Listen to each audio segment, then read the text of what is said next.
ఈరోజే ఆమలకి ఏకాదశి ఎంతో పవిత్రమైన విశేషమైన రోజు. ఈరోజు ఈ కథను విన్నా, చదివినా, చెప్పినా, వినిపించినా జన్మల పాపాలు తొలగి కోటి జన్మల పుణ్యం వస్తుంది, సకల శుభాలు కలుగుతాయి. మరి ఆ కథ ఏంటో ఇప్పుడు ఈ వీడియోలో తెలుసుకుందాం. ఈ కథ బ్రహ్మాండ పురాణంలోనిది. ప్రతి సంవత్సరం పాల్గొన మాస శుద్ధ ఏకాదశిని ఆమలకి ఏకాదశి అని పిలుస్తారు. సూర్యవంశమునందు జన్మించిన మాంధాత చక్రవర్తి ఒకసారి వశిష్ఠ మహామునితో ఇలా పలికాడు: మునీశ్వర, నీవు బ్రహ్మ యొక్క మానస పుత్రుడివి. వ్రతాలంటిలో ఉత్తమమైన రహస్యమైన వ్రతాన్ని, ఆ వ్రతం యొక్క మహత్యాన్ని నాకు వివరించమని ప్రార్థిస్తున్నాను అన్నాడు చక్రవర్తి. దానికి వశిష్ఠ మహర్షి మాంధాత మహారాజుతో ఇలా పలికాడు: ఓ మాంధాత మహారాజా, వ్రతాలన్నిటిలో ఉత్తమమైనది, సమస్త వ్రతాల ఫలితాన్ని ఇచ్చేది, సమస్త మహాపాపాలను నశింపచేసేది, మహాపుణ్యాన్ని కలిగించే వ్రతం ఒకటి ఉన్నది. అదే ఆమలకి ఏకాదశి వ్రతం. ఈ వ్రతం గురించి నీకు సవివరంగా వివరిస్తాను. శ్రద్ధగా భక్తిభావంతో విను అని వశిష్ఠుడు ఇలా చెప్పసాగాడు. మాంధాత చక్రవర్తి, ఈ వ్రతం ప్రతి ఒక్కరికి కూడా మోక్షాన్ని ప్రసాదిస్తుంది. 1000 ఆవులను దానం చేసిన ఫలితాన్ని కూడా ఇస్తుంది. ఆ వ్రత మహత్యాన్ని తెలిపే ప్రాచీన కథ ఒకటి ఉంది. ఈ కథలో హింసనే ప్రధానంగా చేసుకుని బతికే ఒక బోయవాడు ఏ విధంగా ముక్తిని పొందాడో వివరిస్తాను. శ్రద్ధగా విను. మహారాజా, పూర్వం వైదస్యము అనే పేరుగల ఒక నగరం ఉండేది. ఆ నగరంలోని వారందరూ ఆయురారోగ్య ఐశ్వర్యాలు కలిగి ఉండేవారు. ఆ నగరం ఎంతో అందంగా ఉండేది. ఆ నగరంలో నిత్యము బ్రాహ్మణుల వేదపఠన శబ్దాలు నిరంతరం వినిపిస్తూ ఉండేవి. అదేవిధంగా ఆ నగరంలో ప్రతి ఒక్కరూ దైవం మీద భక్తితో ఉండేవారు. ఆ నగరాన్ని చంద్రవంశానికి చెందిన చైత్రరథుడు అనే రాజు చక్కగా పరిపాలిస్తూ ఉండేవాడు. అతను ఎంతో మంచివాడు. ఆ రాజు 10,000 ఏనుగుల బలం కలవాడు. అతను 4 వేదాలు చదువుకున్నాడు. మంచి ధర్మబుద్ధి కలవాడు. అతని రాజ్యంలో ధనములేని దరిద్రుడు ఒక్కడు కూడా లేడు. కరువు కాటకాలు లేవు. ప్రతి మాసంలో వచ్చే ఏకాదశులకు రాజ్యవాసులంతా ఎవ్వరూ కూడా భోజనం చేయకుండా ఉపవాస దీక్షను స్వీకరించేవారు.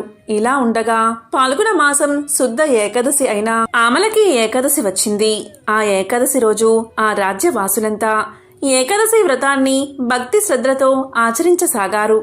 మహారాజు కూడా తాను రాజును అనే గర్వం కూడా లేకుండా సాధారణ ప్రజలతో కలిసి భక్తి పరవశుడై దేవాలయానికి వచ్చాడు. ఆ దేవాలయంలోకి రాజ్యవాసులంతా వచ్చి ఉసిరి కొమ్మను కాయల్లో తెచ్చి ఎంతో భక్తి శ్రద్ధలతో శ్రీ మహావిష్ణువును పూజించారు. అక్కడ దేవాలయంలో ఉన్న ప్రజలంతా ఇలా పలికారు: ఓ ఉసిరిక వృక్షమా, నీవు బ్రహ్మదేవుడి వల్ల జన్మించావు. నిన్ను పూజించిన వారి యొక్క పాపాలను నశింపచేస్తావు. ఓ ఉసిరి వృక్షమా, నీకు మా నమస్కారం. మేము ఇచ్చే ఆర్ఘ్యమును నువ్వు స్వీకరించు అన్నారు. తరువాత పిల్లలు, పెద్దలు, రాజు అందరూ రాత్రి జాగరణ చేస్తున్న సమయంలో అక్కడికి ఒక బోయవాడు వచ్చాడు. ఆ బోయవాడు కుటుంబ పోషణ కోసం పశువులను, పక్షులను చంపుతూ ప్రాణహింస చేస్తూ సమస్త ధర్మాలను వదిలిపెట్టి జీవిస్తున్నాడు. ఆ బోయవాడు ఎంతో ఆకలితో ఉన్నాడు. అంత ఆకలితో ఉన్న రాత్రి దేవాలయంలో జాగరణ చేస్తున్న ప్రజా సమూహాన్ని చూశాడు. వారి భజనలను చూస్తూ అంతే అలాగే కూర్చున్నాడు. పూజా కలశం దగ్గర ఉన్న ఉసిరికాయను, ఉసిరి కొమ్మను, దాని చుట్టూ అమర్చిన దీపాలను మొత్తం చూశాడు. శ్రద్ధగా చూశాడు. కొంతమంది భక్తులు హరినామ కథా కాలక్షేపం చేస్తున్నారు. ఎంతో ఏకాగ్రతతో ఆ కథను కూడా విన్నాడు. తరువాత భక్తులు చెప్పే ఏకాదశి మహత్య పురాణాన్ని విన్నాడు. ఆ కార్యక్రమాన్ని మొత్తం చూస్తూ ఆకలి సంగతే మర్చిపోయాడు. అలా చూస్తున్నంతసేపులో రాత్రి గడిచిపోయింది. ఆ బోయవాడు కూడా జాగరణ చేసినట్లు అయింది. ఆ మర్నాడు ఉదయం ప్రజలందరూ దేవాలయం నుండి తమ తమ ఇళ్లకు వెళ్ళిపోయారు. బోయవాడు కూడా తన ఇంటికి చేరుకున్నాడు. భోజనం చేశాడు. ఆ తర్వాత బోయవాడు చాలా కాలం జీవించి ఒకనాడు మరణించాడు. ఆమలకి ఏకాదశి రాత్రి ఆకలితో జాగరణ చేసినందుకు అతనికి ఏకాదశి వ్రతఫలం లభించింది. అతను తర్వాత జన్మలో జయంతి అనే పేరుగల ఒక గొప్ప రాజ్యానికి రాజైన విదురరథుడు అనే మహారాజుకి కుమారుడిగా జన్మించాడు. ఆ రాజు తన కుమారుడికి వసురథుడు అనే పేరు పెట్టాడు. అతను పెరిగి పెద్దవాడై మహాబల పరాక్రమవంతుడు అయ్యాడు. అతని ధైర్యం, సాహసం చూసి రాజు వసురథుణ్ణి యువరాజుగా ప్రకటించాడు. ఆ రాజ్యమంతా ధన ధాన్యాలతో సమృద్ధిగా ఉంది. ఆ వసురథుడు 1,00,000 గ్రామాలకు అధిపతి. శత్రుభయం లేకుండా రాజ్యపాలన చేస్తున్నాడు.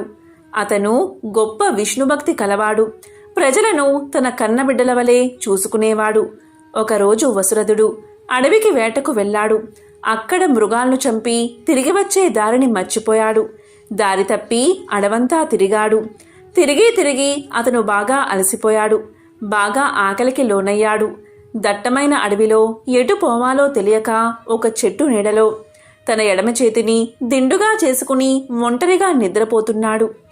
బాగా అలసిపోయి ఉండడం వల్ల ఇలా పడుకోగానే అలా గాఢనిద్రలోకి జారుకున్నాడు.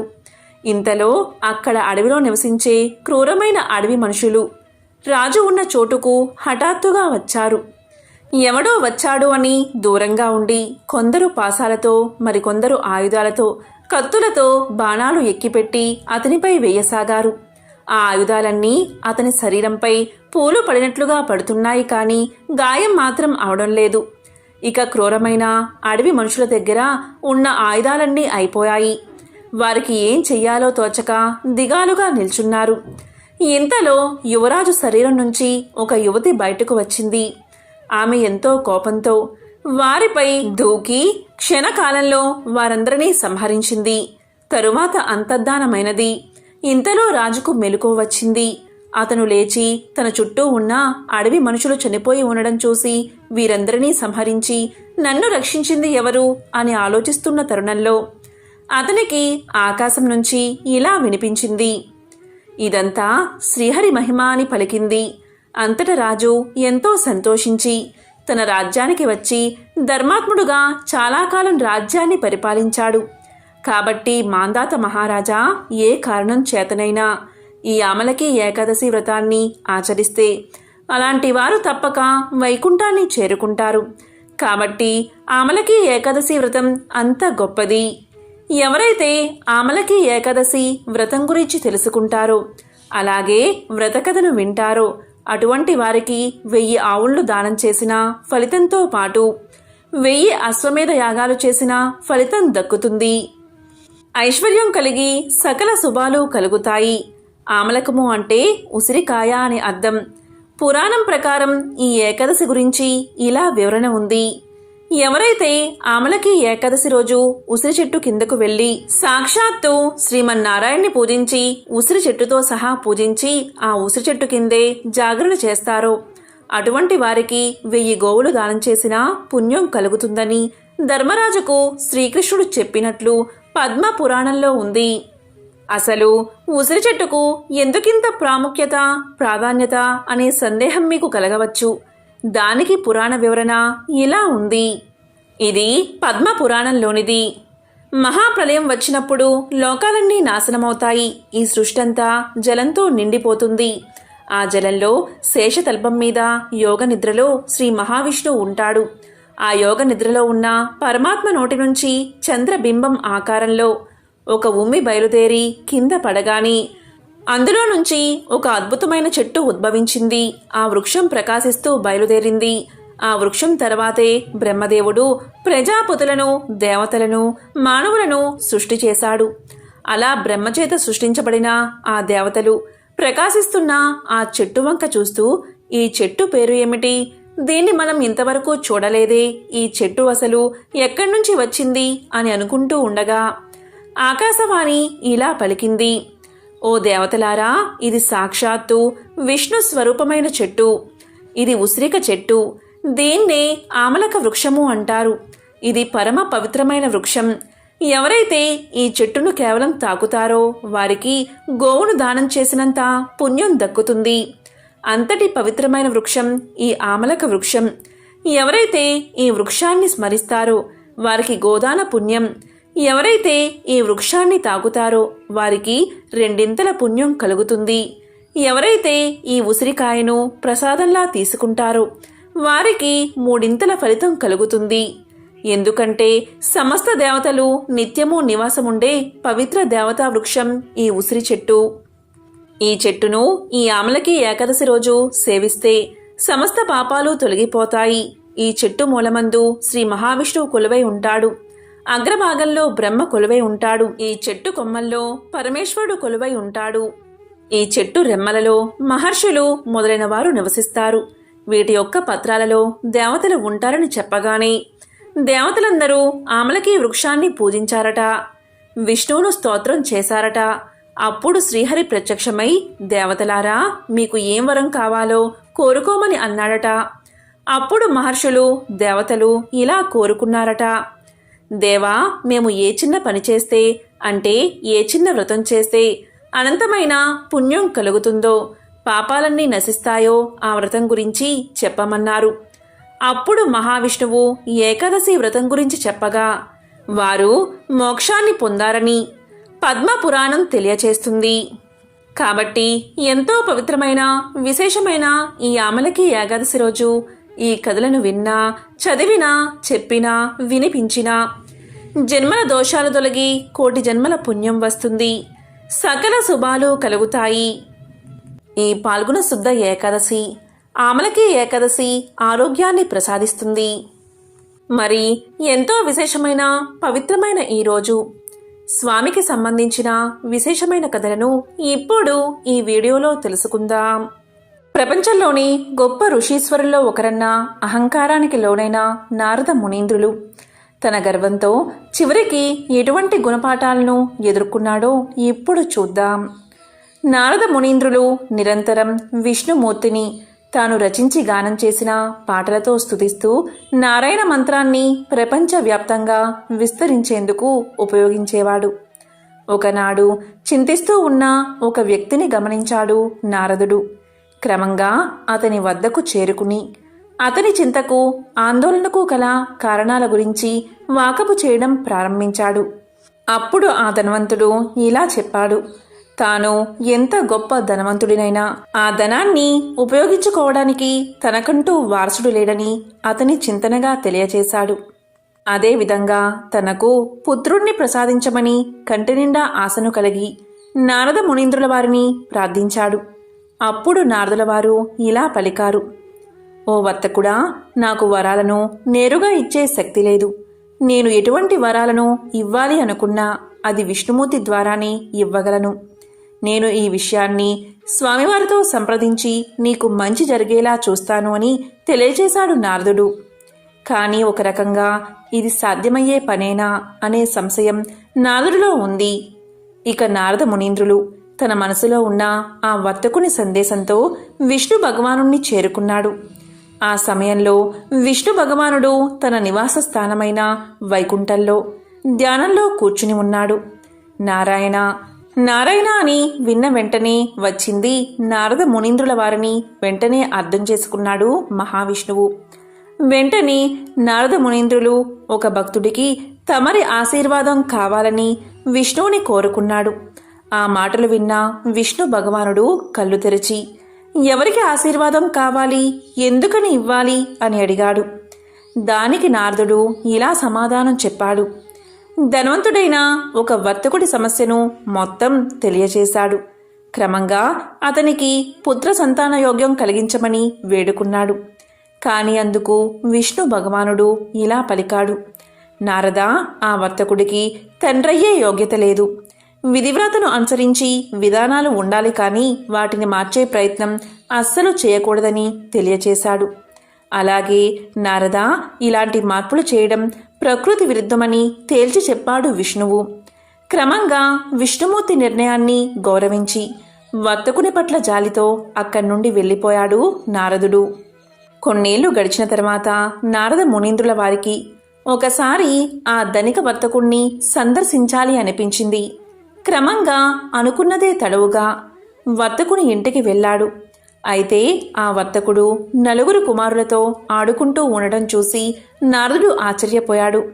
వెంటనే వర్తకుణ్ణి ఆ నలుగురు బాలురు ఎవరు అని అడిగాడు. దానికి వర్తకుడు సంతోషంగా ఇలా సమాధానం చెప్పాడు. ప్రభూ, నాకు మీ కారణంగా పుణ్యం వరించింది. ఈ రోజున మీ ఆశీర్వాదం కారణంగా 4 కొడుకులు కలిగారు అని బదులు చెప్పాడు. అయోమయానికి గురైన నారదముని తక్షణమే ఆ ప్రదేశాన్ని వదిలి విష్ణుమూర్తి యొక్క నివాస స్థలమైన వైకుంఠాన్ని చేరుకున్నాడు. నారాయణ నారాయణ, ఓ వైకుంఠనాథ, అతని విధిరాతను మరలా రాయడం జరగని పని అని చెప్పిన మీరు ఇదంతా ఎలా చేయగలిగారు అని అడిగాడు. దానికి విష్ణుమూర్తి నవ్వి ఇలా పలికాడు. అప్పుడప్పుడు నా భక్తుల భక్తిని పరీక్షించే సమయం వస్తుంది. ఆయా సందర్భాలలో వారి భక్తిలోని నిబద్ధత కూడా వారికి సహకారం అందించగలదు. ఒకసారి ఒక దివ్య ఋషి నన్ను చూడ్డానికి వైకుంఠానికి వచ్చారు. అప్పుడు నేను నా కడుపులో నొప్పితో బాధపడుతున్నాను. నన్ను అలా చూసిన ఆ ఋషి, మీ నొప్పి తీర్చేందుకు నేను మీకు ఎలా సహాయం చేయగలను అని అడిగాడు. అప్పుడు నేను ఇలా చెప్పాను. భూమి మీద ఒక మానవుడి గుండె రక్తాన్ని పొందగలిగితే ఈ నొప్పి తగ్గుతుంది అని. అంతేకాదు, ఇలా కూడా చెప్పాను. ఋషీశ్వరులు మానవుల కిందకు రారు, వారు దైవంతో సమానం. అతని రక్తం ఏమాత్రం ఉపయోగపడదు. కావున కేవలం భూమి మీద ఉన్న మానవుడి రక్తమే నా సమస్యకు పరిష్కారమని తేల్చి చెప్పాను. క్రమంగా మానవ రక్తాన్ని సాధించడంలో ఆ ఋషీశ్వరుడు ప్రపంచవ్యాప్తంగా తిరగడం ప్రారంభించాడు. దేవుడికి మీ రక్తం అవసరమని, అతని కడుపులోని బాధను తీర్చేందుకు మీ సహకారం అవసరమని ప్రతి ఒక్కరికి చెప్పాడు. కానీ దీని పట్ల ప్రజలు విశ్వాసాన్ని చూపలేదు. క్రమంగా ఆ ఋషి మీరు నాకు చెప్పిన అదే వర్తకుడి దగ్గరకు చేరుకున్నారు. వర్తకుడు కేవలం తనను దైవఋషి అని మాత్రమే గుర్తించకుండా అతన్ని నమ్మాడు కూడా. కత్తితో తన ఛాతిని పొడుచుకుని అతను కోరుకున్న విధంగా 4 చుక్కల రక్తాన్ని అందించాడు. అతని ధైర్య సాహసాలకు, నాపై ఉన్న ప్రేమ, భక్తి మరియు విజ్ఞానానికి మెచ్చిన నేను ఆ వర్తకుణ్ణి ఆశీర్వదించాను. క్రమంగా ఇప్పుడు అతనికి సంతాన యోగ్యం కలిగిందని తెలియజేశాడు మహావిష్ణువు. క్రమంగా నారదముని విష్ణుమూర్తి అందరినీ ఒక కంట గమనిస్తూనే ఉంటాడని, మరియు ఆయా వ్యక్తుల పాపపుణ్య ఫలాలను, భక్తి ప్రపత్తులను, నిబద్ధతను ఉద్దేశించి వారి కోరికల సాధ్య అసాధ్యాలు ఉంటాయని గ్రహించాడు. మనిషి తన కష్టం తాను చేసినప్పుడే దేవుడి ఆశీర్వాదాలను కోరుకునేందుకు కూడా అర్హత సాధించగలడు. ప్రయత్న శూన్యంగా దేవుణ్ణి ప్రార్థించి వరాలను ఆశించడం మూర్ఖత్వమే అవుతుంది. నలుగురితో మంచిగా ఉంటూ సద్గుణ సంపన్నుడై నలుగురికి ఆదర్శప్రాయంగా మెలిగే ఎటువంటి వ్యక్తి అయినా దేవుని కనుసన్నల్లోనే ఉంటారని ఈ కథ ద్వారా అర్థమవుతుంది. బ్రహ్మ మానస పుత్రుడైన నారద మహర్షి నిరంతరం హరినామ సంకీర్తన చేస్తూ త్రిలోక సంచారం చేసేవాడు. విష్ణు భక్తుల్లో అగ్రగణ్యుడిగా ముల్లోకాల్లో అందరూ ఆయన్ని గౌరవించేవారు. దాంతో లోకంలో తనను మించిన విష్ణు భక్తుడు ఎవరూ లేరనే గర్వం మొదలైంది నారదుడిలో. అయితే ఆ మాటను సాక్షాత్తు విష్ణువు నోటనే చెప్పించాలి అనుకున్నాడు నారదుడు. అనుకున్నదే తడవుగా వైకుంఠానికి చేరుకున్నాడు. శేషతల్పంపై విశ్రాంతి తీసుకుంటున్న విష్ణువును దర్శించుకుని యథాప్రకారం హరినామ సంకీర్తనం ప్రారంభించాడు నారదుడు. మహావిష్ణువు మహదానందంగా నారదుడి సంకీర్తనను అరమోడ్పు కన్నులతో పరవశుడై ఆస్వాదించాడు. సంకీర్తన తర్వాత నారదుణ్ణి కుశల ప్రశ్నలు వేశాడు. కుశల ప్రశ్నలు పూర్తయ్యాక నారదుడు తన మనసులోని మాటను బయటపెట్టాడు. దేవా, నాదో చిన్న సందేహం, మీరే దాన్ని తీర్చాలి అంటూ వినయంగా అర్థించాడు. ఏమా సందేహం, సంకోచించకుండా అడుగు అన్నాడు విష్ణువు చిరునవ్వులు చిందిస్తూ. ముల్లోకాల్లో మిమ్మల్ని కొలిచే భక్తులలో ఎవరు అగ్రగణ్యుల్లో మీ నోటని తెలుసుకోవాలి అనుకుంటున్నాను దేవా అన్నాడు నారదుడు. దానికి మహావిష్ణువు, ఇదేమంత పెద్ద సందేహం, అదిగో భూలోకంలో అటు చూడు, అక్కడ కనిపిస్తున్న పొలంలో పనిచేసుకుంటున్నాడో రైతు అన్నాడు విష్ణువు. చూశాను ప్రభు అన్నాడు నారదుడు. అందరికంటే అతడే నా భక్తుల్లో అగ్రగణ్యుడు అన్నాడు విష్ణువు. హతాశుడయ్యాడు నారదుడు. తన పేరే చెబుతాడు అనుకుంటే ఎక్కడో మారుమూల గ్రామంలో పొలాన్ని సాగు చేసుకునే రైతు రోజుకి 4-5 సార్లు కంటే నారాయణ్ణి తలుచుకోని సామాన్యుడు తన భక్తుల్లో అగ్రగణ్యుడని చెప్పడానికి మహావిష్ణువుకి మనసెలా వచ్చింది అని మదనపడసాగాడు నారదుడు. నారదుడి అంతర్మదనాన్ని గ్రహించిన విష్ణువు, నారదా, నువ్వే అతడి వద్దకు వెళ్ళు, అతడి భక్తి ఏపాటిదో నీకే తెలుస్తుంది అన్నాడు. ఇదేదో తేల్చుకోవాలి అనుకున్నాడు నారదుడు. సరే అంటూ భూలోకానికి చేరుకున్నాడు. నేరుగా ఆ రైతు ముందు ప్రత్యక్షమయ్యాడు. తన ఎదుట సాక్షాత్తు నారద మహర్షి ప్రత్యక్షం కావడంతో ఆ రైతు పరమానంద భరితుడయ్యాడు. అయ్యా, మహావిష్ణువు ఎలా ఉన్నారు? వైకుంఠంలో ఆయన క్షేమమేనా? అభాగ్యుణ్ణి. ఎప్పుడో తప్ప ఆయన్ని తలుచుకునే తీరికే ఉండదు నాకు. మీ దర్శనంతో సాక్షాత్తు విష్ణువుని చూసినంత ఆనందం కలుగుతుంది అంటూ నారదుడికి అతిథి మర్యాదలు చేశాడు. నారదుడు తిరిగి బయలుదేరే ముందు, అయ్యా, చిన్న కోరిక అన్నాడు ఆ రైతు. ఏంటో చెప్పమన్నట్లుగా చూశాడు నారదుడు. ఒక కుండలో పాలు తెచ్చి ఇచ్చాడు రైతు. అయ్యా, నా కానుకగా ఈ పాలకుండను వైకుంఠానికి తీసుకువెళ్ళి విష్ణుదేవులకి నివేదించండి అన్నాడు రైతు. అప్పుడు నారదుడు అదెంత పని అంటూ పాలకుండ తీసుకుని వైకుంఠానికి బయలుదేరాడు. అయితే పాలు ఎక్కడ తొనిగిపోతాయో అనే భయంతో జాగ్రత్తగా కుండను పొదివి పట్టుకున్నాడు. మొత్తానికి ఎలాగోలా వైకుంఠానికి చేరుకుని విష్ణువును దర్శించుకున్నాడు. రైతు ఇచ్చిన పాలకుండను అందించాడు. దేవా, ఆ రైతుకు ఎప్పుడో తప్ప మిమ్మల్ని తలుచుకునే తీరిక ఉండదట. రోజుకు 4-5 సార్లు తలుచుకుంటాడట అన్నాడు ఫిర్యాదు చేసినట్లుగా. ఈ పాలకుండను తెస్తున్నప్పుడు నువ్వు నన్ను ఎన్నిసార్లు తలుచుకున్నావు అని ప్రశ్నించాడు విష్ణువు. ఒక్కసారి కూడా తలుచుకోలేదు. నా దృష్టి మొత్తం పాలకుండపైనే ఉంది.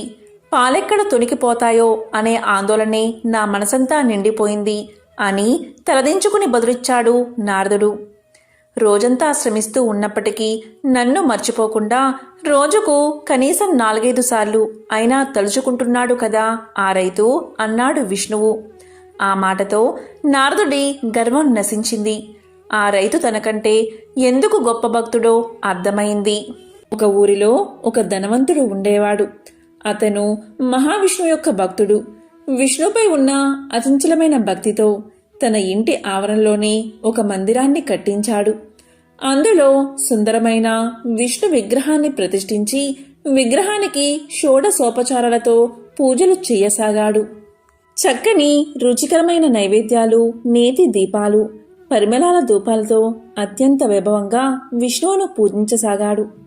అతనికి అనుకోకుండా వ్యాపారంలో నష్టం వచ్చింది. అప్పుడు ఎవరో ఇలా సలహా ఇచ్చారు. విష్ణువు సంపద ప్రదాత కాదు. సంపద రావాలి అంటే, సిరి సంపదలతో తుల తూగాలి అంటే లక్ష్మీదేవి పేరు చెప్పి ఆ దేవతనే ఆరాధించమని చెప్పారు. వెంటనే ఆ ధనవంతుడు ఆ దేవతా విగ్రహాన్ని తెచ్చాడు. లక్ష్మీదేవిని పూజించడం ప్రారంభించాడు. వెంటనే అదృష్టం కలిసి వచ్చింది. వ్యాపారంలో అనుకోని లాభాలు వచ్చాయి. వెంటనే అతను ఎంతో ఆనందంతో పూజలు చేయసాగాడు. ఒక పర్వదినాన రకరకాల పిండి వంటలతో, ధూప దీపాలతో పూజ చేయసాగాడు. పూజకు ముందు విష్ణుమూర్తి విగ్రహం ఆ ధనవంతుడికి కనిపించింది. వెంటనే అతనికి ఎంతో కోపం వచ్చింది. ఇంకా నువ్వు ఎందుకిక్కడా అని ఆ విగ్రహాన్ని తీసేసి ఒక మూలగా పడేశాడు. తాను పూజిస్తున్న దేవతకి రోజు అతను ఎంతో భక్తి శ్రద్ధలతో పూజలు చేయసాగాడు. రకరకాల పిండి వంటలు, ధూపదీప నైవేద్యాలు, సుగంధాలు వెదజల్లే, సువాసనలు వెదజల్లే పుష్పాలతో ఆ గదంతా చక్కని సుమధుర వాసనలతో నిండిపోయింది. అతనికి దూరంగా ఒక మూలాన పడేసిన విష్ణు విగ్రహం కనిపించింది. వెంటనే అతను కోపంగా లేచి వెళ్లి ఒక వస్త్రంతో ఆ విగ్రహం యొక్క ముక్కు మూసేశాడు.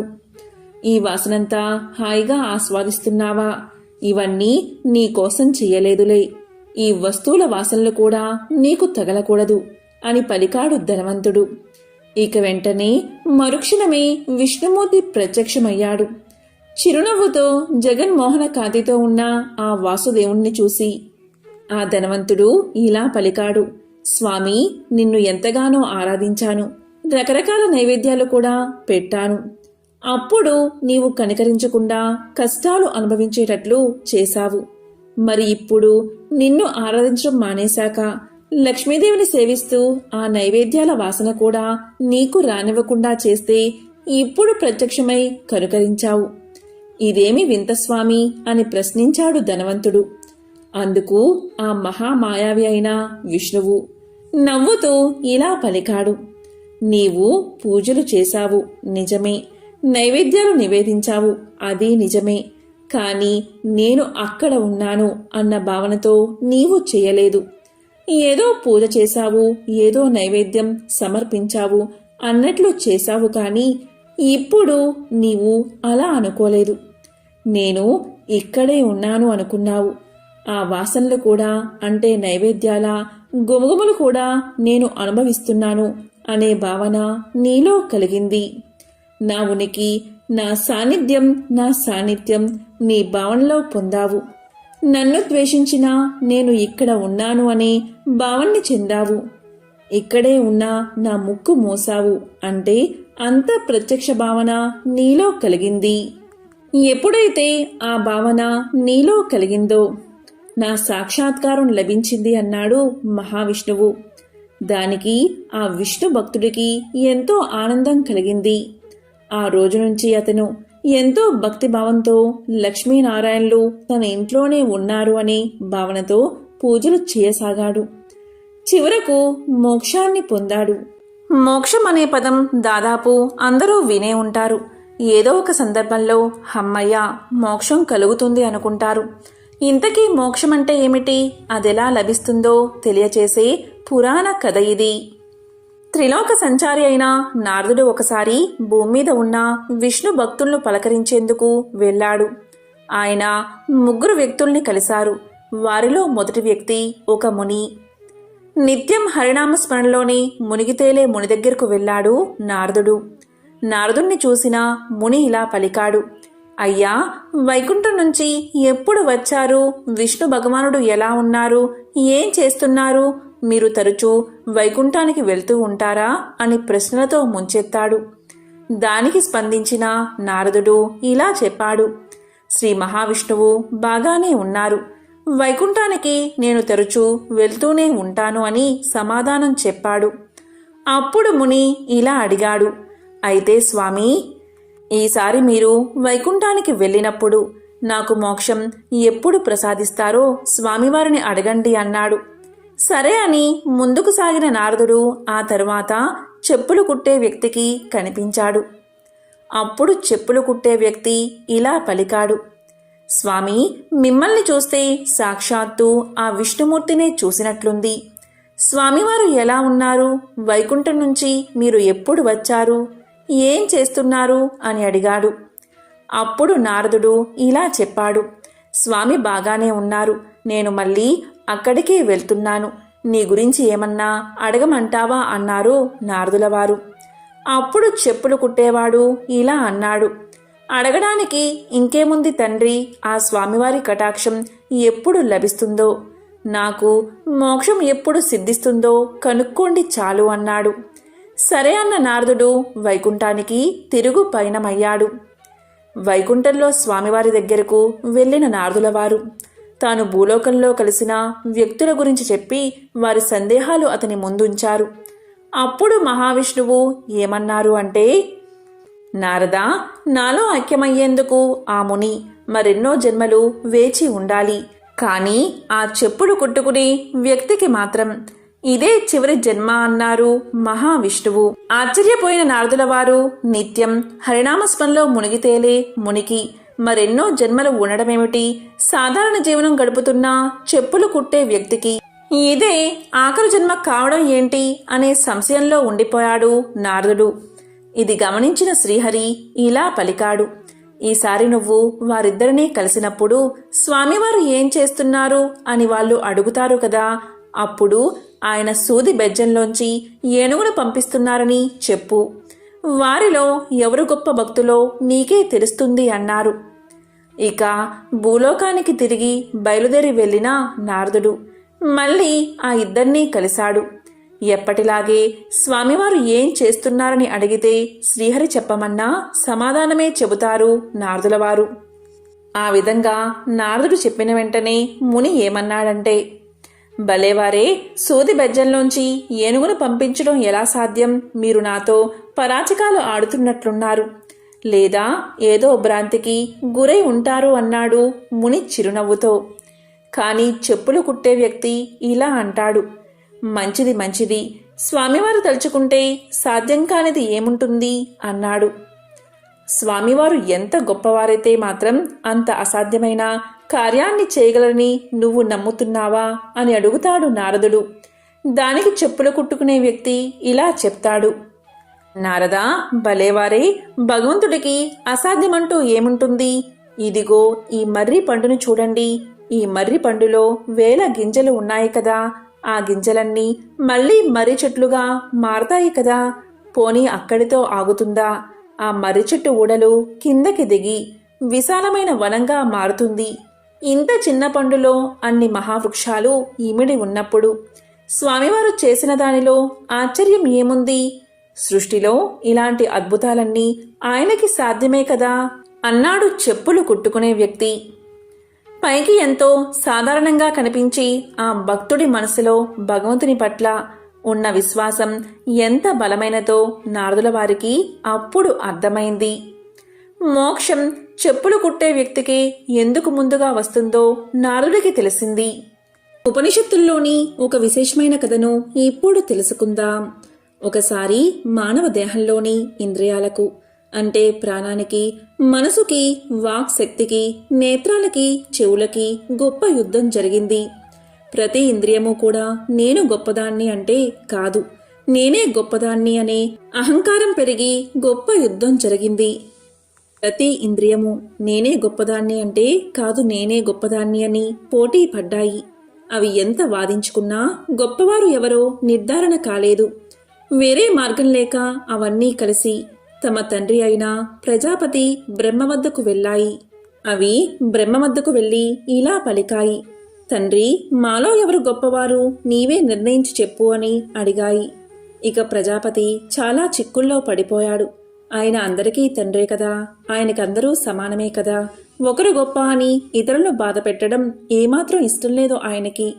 దాంతో బ్రహ్మ ఇలా పలికాడు, నాయనలారా, మీలో ఎవరు శరీరం నుండి వెళ్ళిపోతే శరీరం పరిస్థితి నికృష్టంగా మారుతుందో అదే శ్రేష్టమైనది, అతనే గొప్పవాడు అని బ్రహ్మ తెలియచేశాడు. ఇక ఇంద్రియాల్లో ఒకటైన వాక్శక్తి ఇలా పలుకుతుంది, నేనే గొప్పదాన్ని, నేను లేకపోతే ఏదీ జరగదు, నేను మాట్లాడకపోతే మీ గతి ఏమవుతుందో చూడండి అని వాక్శక్తి బెదిరించి శరీరాన్ని వదిలి వెళ్ళిపోతుంది. 1 సంవత్సరం తర్వాత శరీరం పరిస్థితి ఎలా ఉందో చూడ్డానికి వచ్చి ఇలా పలుకుతుంది, నేను 1 సంవత్సరం లేను కదా, నువ్వు ఎలా ఉన్నావు అని అడుగుతుంది.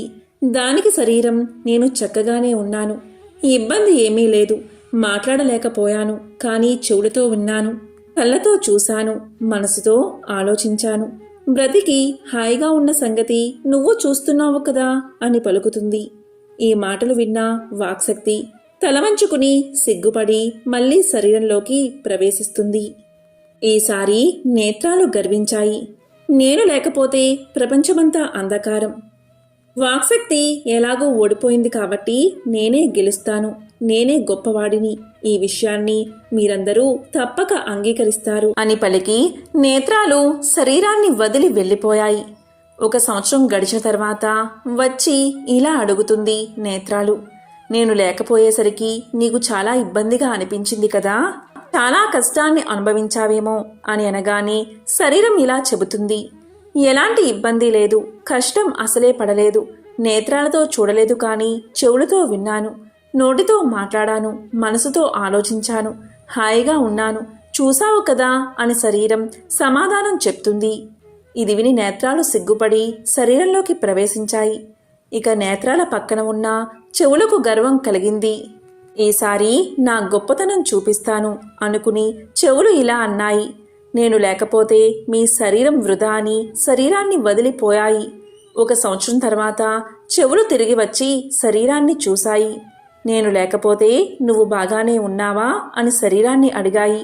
దానికి శరీరం ఇలా సమాధానం చెప్తుంది, నేను బాగానే ఉన్నాను.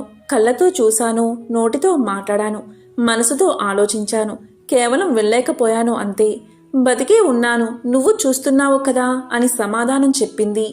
ఇదంతా విన్న చెవులు సిగ్గుపడి తిరిగి శరీరంలోకి ప్రవేశించాయి. చివరికి మనసు ఇలా పలికింది. చెవులు, నేత్రాలు, వాక్శక్తి ఇవన్నీ గొప్పవి కానే కావు. చివరికి ప్రాణం, నేను మాత్రమే మిగిలి ఉన్నాం. ప్రాణం అసలు గొప్పది కానే కాదు అంటూ మనసు శరీరాన్ని వదిలి వెళ్ళిపోయింది. 1 సంవత్సరం తర్వాత మనసు వచ్చి శరీరాన్ని చూసి, నేను లేకపోయినా శరీరం బాగానే ఉంది, ఏమిటిది అని విచారిస్తూ శరీరాన్ని అడిగింది. దానికి శరీరం ఇలా చెప్పింది. నేను చాలా బాగున్నాను. కళ్ళతో చూశాను, నోటితో మాట్లాడాను, చెవులతో విన్నాను, చాలా హాయిగా ఉన్నాను అని పలకగానే మనసు కూడా సిగ్గుపడి తిరిగి శరీరంలోకి ప్రవేశించింది.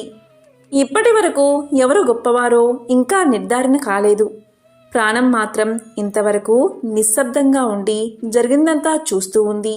తాను అన్నిటికంటే గొప్పదాన్నని దానికి తెలుసు. అదే లేకపోతే శరీరం బ్రతకదని తెలుసు. ప్రాణం ఉంటేనే కళ్ళు, చెవులు, నోరు, వాక్శక్తి, మనసు తమ తమ పనులు చేస్తాయి. ఇక అన్ని అవయవాల అహంకారం తగ్గాక ప్రాణం శరీరం నుంచి వేరు కావడానికి ప్రయత్నించింది.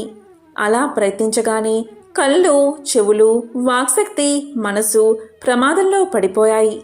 అప్పుడు అవన్నీ కలిసి నీవే గొప్పదానవు, మా అందరికంటే నీవే ఉన్నతమైన దానివి, నీవల్లే మేము జీవించి ఉన్నాము.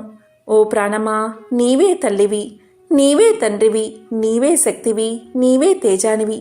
తల్లి పిల్లల్ని ఎలా రక్షిస్తుందో మమ్మల్ని నీవే రక్షించాలి అని మొరబెట్టుకున్నాయి. ఇక ప్రాణం ఇదంతా విని సంతోషించి తాను అందరికంటే గొప్పదాన్ని అని అందరూ గ్రహించినందుకు ఎంతో తృప్తి చెందింది. కాబట్టి ఉపనిషత్తులోని ఈ కథను విన్నా, చెప్పినా, చదివినా, వినిపించినా సకల శుభాలు కలుగుతాయి. విష్ణు సహస్రనామాన్ని ఎప్పుడు పఠించినా కూడా పుణ్యం కలుగుతుంది. ముఖ్యంగా ఏకాదశి రోజు కనుక విష్ణు సహస్రనామాన్ని పారాయణం చేస్తే ఆ ఫలితం అనంతంగా ఉంటుంది. అనుకున్న పనులు నిర్విఘ్నంగా పూర్తవుతాయి. భోగ భాగ్యాలు కలుగుతాయి. సర్వ పాపాలు హరిస్తాయి. పుణ్యగతులు లభిస్తాయి. అంతేకాదు, గ్రహదోషాలు, నక్షత్ర దోషాలు ఉన్నవారు కూడా విష్ణు సహస్రనామాన్ని ఈరోజు పారాయణం చేస్తే జన్మల పాపాలు తొలగిపోతాయని శాస్త్రాలు చెబుతున్నాయి. ఒకవేళ మీరు విష్ణు సహస్రనామాన్ని పారాయణ చేయలేకపోతే కనీసం శ్రీరామ రామ రామేతి రమే రామే మనోరమే సహస్రనామ తత్తుల్యం రామనామ వరాననే అనే మంత్రాన్ని 3 సార్లు పలికితే చాలు, అంతే ఫలితం కలుగుతుంది. ఇదే తారక మంత్రం. ఎంతో పవిత్రమైన మంత్రం, ఎంతో శక్తి ఉన్న మంత్రం. ఈ ఏకాదశి రోజు 3 సార్లు పఠిస్తే చాలు, వారి పాపాలన్నీ ఆ రామనామ అగ్నిజ్వాల్లో పడి బూడిదలు అయిపోతాయి. ఈ ఏకాదశి పర్వదినాన్ని పురస్కరించుకుని విష్ణు సహస్రనామాన్ని పారాయణ చేయండి, లేదా వినండి, లేదా తారక మంత్రాన్ని 3 సార్లు పఠించండి. ఆ లక్ష్మీనారాయణల అనుగ్రహాన్ని పొందండి. ఓం నమో నారాయణాయ. ఓం శ్రీ మహాలక్ష్మియే నమః.